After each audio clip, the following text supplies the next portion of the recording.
I'm Barry Ritholtz, and today I'm speaking with Michael Batnick about why the biggest companies keep getting bigger. Stick around.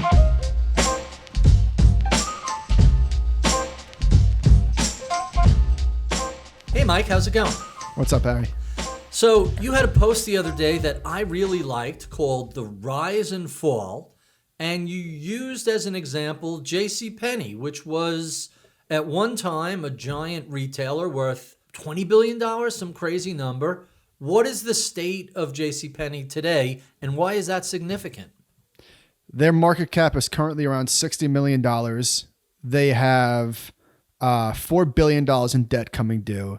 So for all intents and purposes, they are knocking on death's door. Right. Negative net worth. Penney was, like you said, a $20 billion company. And today we have the five biggest stocks: Apple, Amazon, Google, Microsoft, Facebook.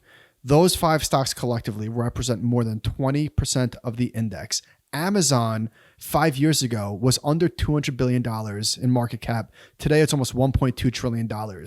It's grown at 40% a year for 5 years. So if you take those five stocks and you continue their growth rate since 2014 when Facebook entered the S&P, if you continue their growth rate versus the growth rate of the S&P 500, in 7 years they will be half of the index. And in another 6 years, they will swallow the index. They will be bigger than it entirely. Hold on a sec. In 13 years, the five biggest stocks in the S&P today will be bigger than the index itself? How is that even possible? Well, of course, it's not. So let's go back to Penney's. You make a list of 10 iconic brands from the 1990s and point out that in the 90s, they were worth $1.5 trillion or 12% of the S&P. What are these companies worth today? How much market cap have they lost? So these 10 companies, I just pulled 10 companies that have seen better days. So they weren't even necessarily the 10 biggest stocks. Mm-hmm. Those companies today are down collectively 70%, and they're back to where they were in 1997. And the point that I was trying to make is, in real time, it's inconceivable that the future can look different than the present, even though we know it's going to. It's just hard to imagine a world where Amazon does not dominate. And the reason why today is different than the past, and why Amazon might be the next Amazon, and I don't say that tongue in cheek, we just don't know, is because a lot of these companies, Exxon, Ford, General Electric, IBM, US Steel, these were giant American icons, but they weren't in our home. They weren't part of our daily life. The five that I mentioned, they are what it means to be in our, that's how we live our life. We live our life on the iPhone, on Google, on Facebook. These are all huge companies, obviously, and that's how they've grown to $5 trillion in market cap. So let's talk about these five companies relative to the S&P 500. You point out they're more than a fifth of the value of the index. Has that ever happened before in American history? Five companies worth 20% of the S&P 500? The last time this happened was in the early 70s when IBM and AT&T were about 18% of the index. Of course, AT&T got broken up in the 80s. So this is definitely rare. And like I said, it's hard to envision a world where something supplants Apple, but it was also hard to envision a world where Ford wasn't dominating, where Sears wasn't dominating, and the list goes on and on and on. This is why our economy is so dynamic, because the old are replaced with the new eventually. So let's talk about the five you mentioned, because I'm kind of fascinated by them. Of the five, Google, Facebook, Apple, Microsoft, Amazon, if you had to bet one of them dropping out, some new hot thing replacing it, some new tech company, which do you think has the most staying power and which do you think is the most vulnerable? All right, so let's talk about that. I think that Facebook is replaceable. Totally. Obviously, it's a massive ad platform, but I could see that being knocked off eventually. I could also see Apple being knocked off. Apple, at this point, is a hardware company, right? They make amazing iPhones, and of course, they're more than that. But they make amazing iPhones. I don't see Microsoft Word being knocked off. That moat, in my opinion, is impenetrable. And I think no, you're not going to get a better search engine. So I think Google is going to be with us for the duration. And I think that Amazon is pretty impenetrable. So let me push back on all of those. I agree with you a little bit about Facebook. because I think when I was coming up, Microsoft was the evil empire. Today, Facebook is the evil empire, and I spend as little time on Facebook as humanly possible. So I agree with you. It's no longer the young hip thing. The kids hate the fact that their parents and grandparents are on Facebook.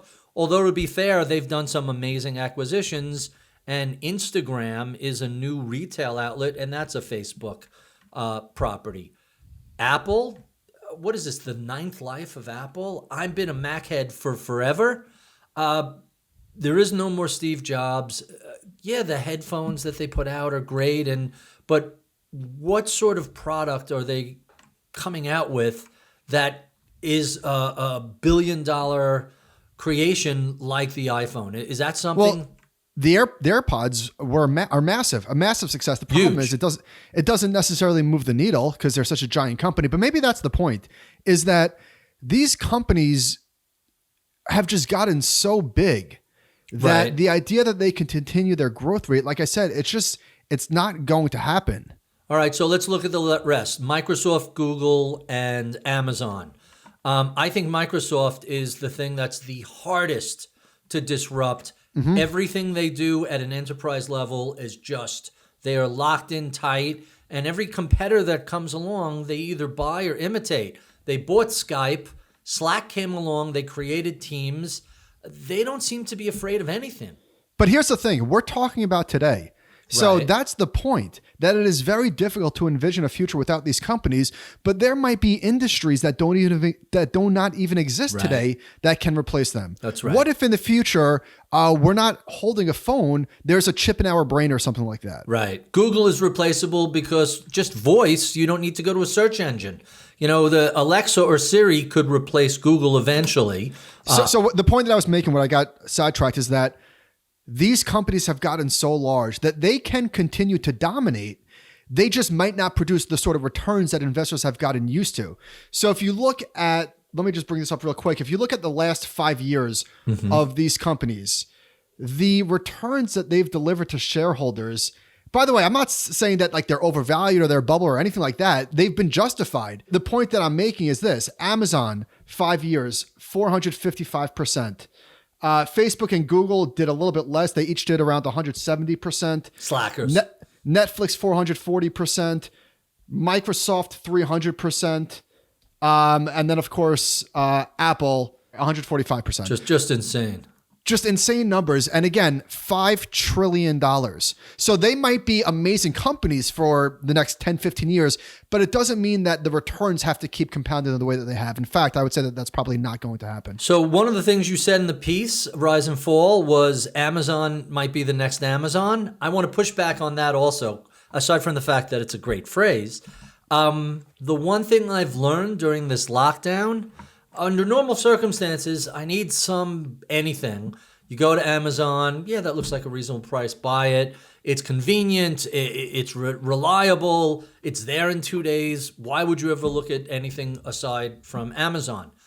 During the lockdown, especially with Amazon being out of so many things, you can't get Purell, you can't get toilet paper, you can't get Bounty paper towels, you can't get Clorox. But that's a today issue. That's a today issue. However, I have learned to look elsewhere for stuff.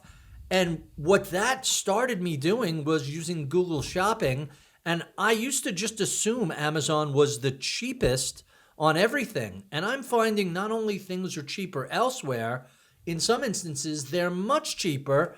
And I'm a giant Amazon consumer. Between home and the office, I probably do $30,000, $40,000 a year on Amazon, maybe more.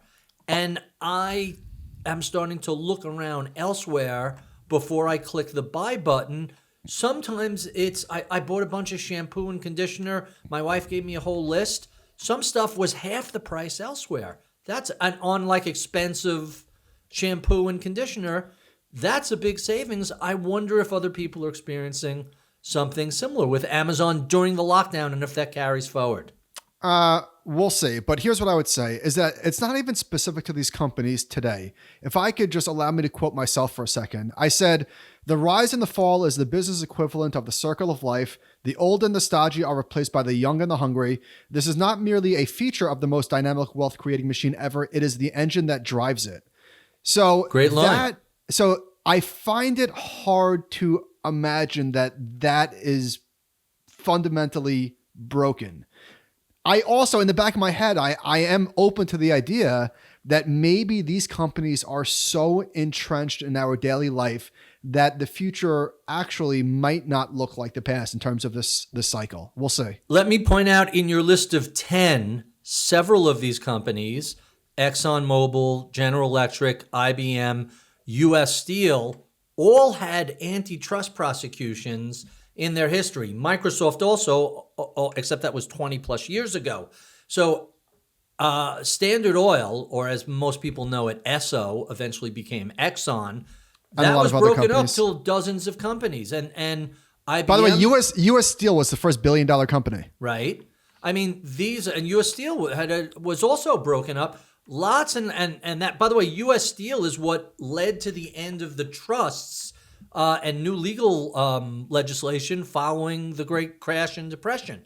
So maybe without antitrust prosecution, do you think some of these 5 might have a moat that becomes impenetrable?